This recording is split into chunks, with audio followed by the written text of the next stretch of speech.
جزيل نواله وكريم عطائه. والحمد لله حمدا كثيرا طيبا مباركا فيه. والله اكبر الله اكبر، لا اله الا الله والله اكبر، الله اكبر ولله الحمد. خلق الجن والانس ليعبدوه واسبغ عليهم نعمه ليشكروه ودلهم على ذاته ليعظموه ويوقروه. واعلموا ان الله يعلم ما في انفسكم فاحذروه. واشهد ان لا اله الا الله وحده لا شريك له تسبح له الذرات والمجرات وتشهد بعظمته وجلاله الارض والسماوات وتخضع له جميع المخلوقات. واشهد ان سيدنا ونبينا محمدا عبد الله ورسوله اكرمنا بنبوته ومن علينا ببعثته وجعل خف الرسالات في رسالته. صلى الله وسلم وبارك عليه وعلى الطاهرين عصمته والغر الميامين صحابته ومن تبعهم بإحسان وسار على نهجه وسنته وسلم تسليما كثيرا لا حد لنهايته. الله أكبر الله أكبر، لا إله إلا الله والله أكبر، الله أكبر ولله الحمد، الله أكبر كبيرا والحمد لله كثيرا وسبحان الله بكرة وأصيلا. أما بعد، أوصيكم أيها الناس ونفسي بتقوى الله. اتقوا الله رحمكم الله. وكم من الأعمال أمضيتم، وكم من الأصحاب فارقتم، وكم من الأحداث عاصرتم، وكم من الفرص والمواسم أدركتم. والاجتهاد على قدر الهمم، ومن علم شرف المطلوب جد وعزم. حرص على الخلاص أهل التقى والإخلاص، وفرط مفرطون فندموا ولا تحين مناص. فبادروا رحمكم الله إلى ما يحبه المولى ويرضاه. فكل امرئ مرهون بما اقترفه وجناه، يوم ينظر المرء ما قدمت يداه. الله أكبر، من جاهد نفسه ملكها، والحمد لله من عرف سبيل التقوى سلكها. أيها المسلمون، عيدكم مبارك، وتقبل الله منا ومنكم صالح الأعمال، وتقبل صيامكم وقيامكم وتلاواتكم وصدقاتكم. الحمد لله ثم الحمد لله. ها هو المسجد الحرام والمسجد النبوي الشريف والبقاع والطاهرة المقدسة تمتلئ بالمعتمرين والزائرين وبالمصلين والمكبرين والعاكفين وركع السجود. تجلت في هذه الدولة المباركة المملكة العربية السعودية، تجلت الأمجاد واستقبلت واحتفت ورعت كل من كان على أرضها. رجالات الدولة واجهتها كل في ميدانه وموقعه، يقدموا ويبذلوا ويجد. قدموا فأجزلوا وتفانوا فأبدعوا.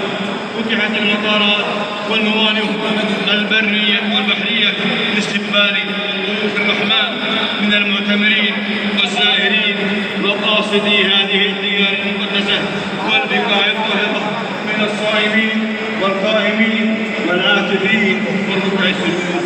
الحمد لله، عدلتم مهلا ووضعتم سهلا، تزاحمت الجموع والأفواج. الحنين إلى الرحاب الطاهرة، الحنين إلى الرحاب الطاهرة يغمرها، والإيمان يعمرها في أمن وأمان ومنظومة خدمات عز نظرها. فلله الحمد والمنة في أمن الغذائي وأمن المائي وأمن الصحي وأمن النفسي وأمن الاجتماعي ورعاية بفضل الله تامة.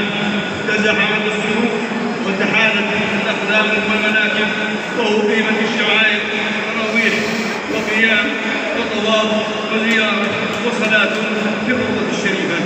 الله أكبر، ما زالت في هذه البقاع الطاهرة والدمى.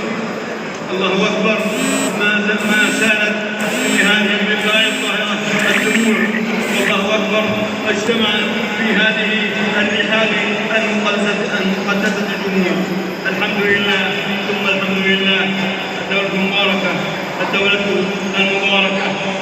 الحكيمة جعلت من خدمة الحرمين الشريفين شعارا لا يتقدمه شعار وبذلا لا ينافسه منافس.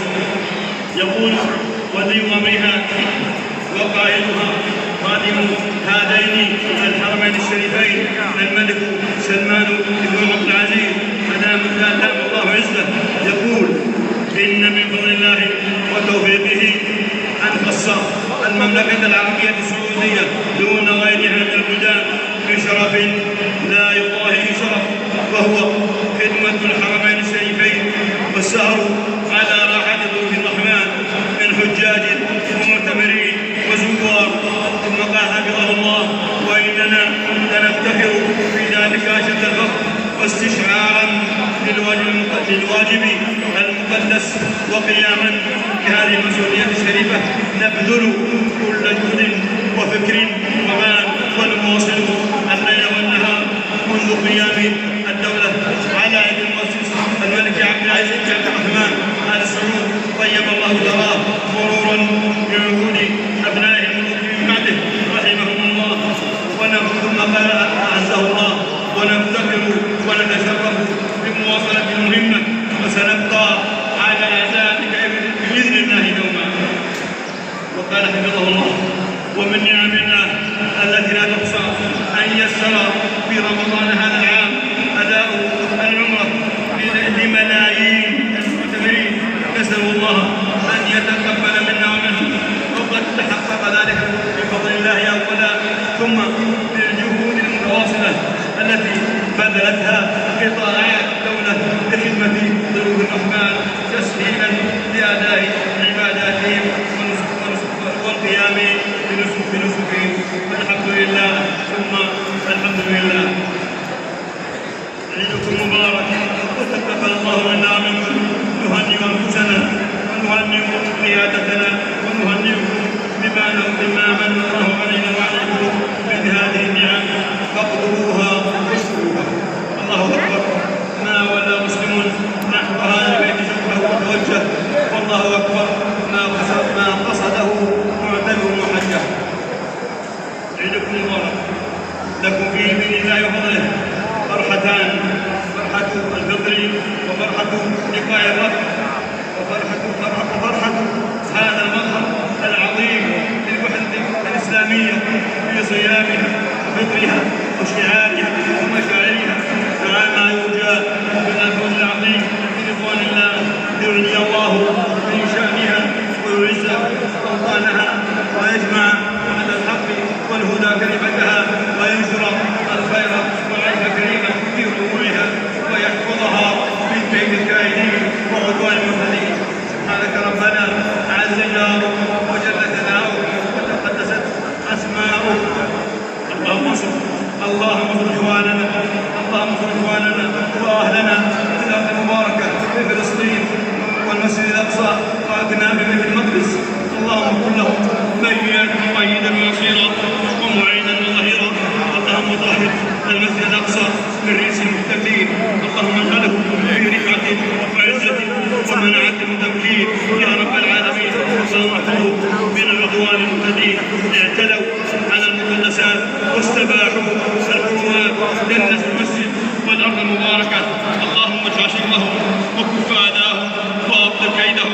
اللهم انا ندعو بك في نحورهم ونعوذ بك من شرورهم. الله اكبر. نحمده على النعماء، والله اكبر. نستنصره من الاعداء. ايها المسلمون، مراعاة الفطرة وملاحظة سجايا البشر خصيصة للإسلام ظاهرة، والحياة فيها المتاعب والآلام والمشاق والمصائب، فتحتاج فيها النفوس إلى مواقف تخفف عنها بعض هذا العناء والمعاناة، فلا يطغى على عيشهم النكد، فلا يطغى